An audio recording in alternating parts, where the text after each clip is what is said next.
Wa haqqul ustadhi, na haki ya mwalimu, ala talamidhi, juu ya mwanafunzi, akbar min haqqi walidai, ni kubwa kuliko haki za wazazi wake. Tuko pamoja?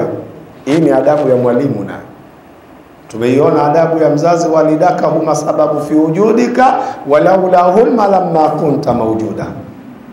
Na leo tumtizame mwalimu, asema ustazi wako ndio mwalimu wako, na haki ya ustazi wako juu ya mwanafunzi ni kubwa. Mwalimu ana haki kubwa kwa mwanafunzi. Nyinyi walimu mkipewa madaraka, mjue mmepewa dhima. Tunajisahau sana walimu, lazima tuambiane.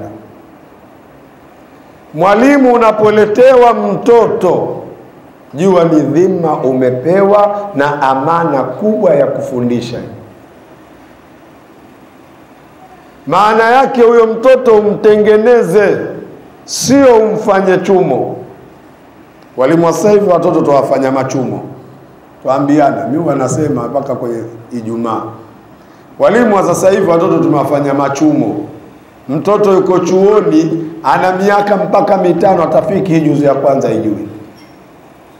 Anajua kasida. Chukua milango ya maulidi iko kichwani yote, kwa Mungu, na huyo ndio usifanye maskhara. Ana sauti kila aina, ana bayati, ana sika, ana razli, ana ajmi. Huyo mtoto, lakini akiswali mtihani,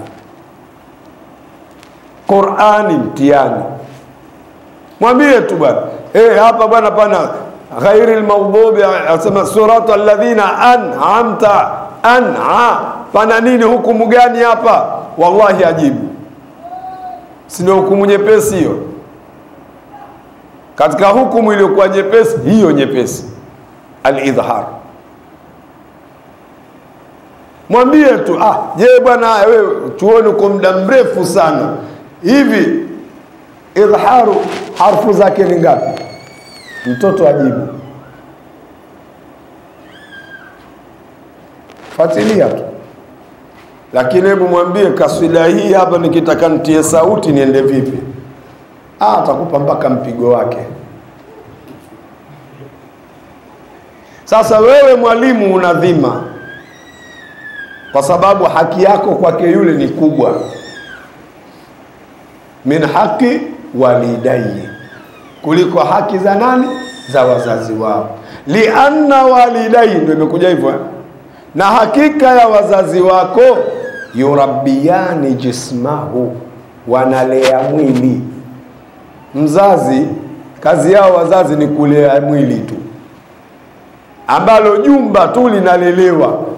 Maana jumba ukililea vizuri, utalipiga rangi, utafanya nini, lakini kama alikaliwi, haliwi jumba hilo.